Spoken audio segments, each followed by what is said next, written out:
A Fábula da Floresta, a história que eu contarei para os meus netos. Marcelo R.Q.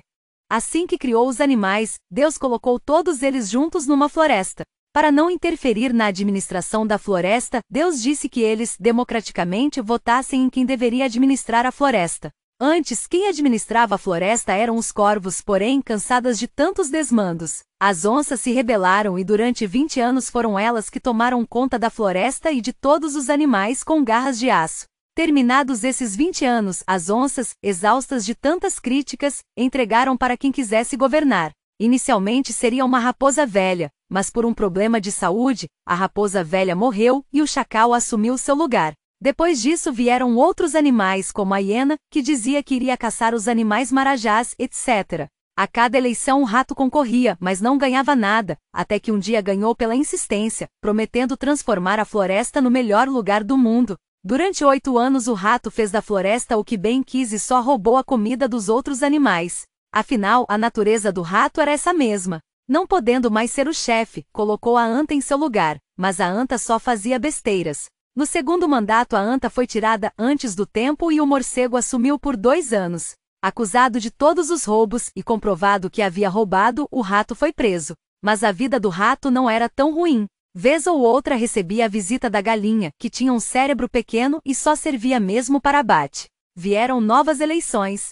Os animais cansados de tantos anos de roubalheira votaram no leão, que ganhou de lavada. Assumiu a floresta para descontentamento dos jumentos, burros, mulas, pacas e hienas que ainda apoiavam cegamente o rato, mesmo sabendo que ele havia roubado. É que o rato, durante a sua gestão, dava caroços para esses animais, enquanto os frutos mesmo iam para os seus amiguinhos ratos também. O leão começou a mudar a floresta. A comida não desaparecia, muitas modificações foram feitas e a floresta avançava. Mas isso causou descontentamento nos outros ratos, que então armaram uma armadilha contra o leão. Pediram a 9 abutres que dessem um jeito de inocentar o rato, e assim eles fizeram. O rato saiu da gaiola se dizendo o animal mais santo da floresta. Os jumentos, os burros, as mulas, as pacas e os veados fizeram uma grande festa. Enquanto o leão governava, os abutres faziam de tudo para atrapalhá-lo. Interferiam em cada decisão, mas para isso usavam um veado que a toda hora entrava com algum pedido absurdo.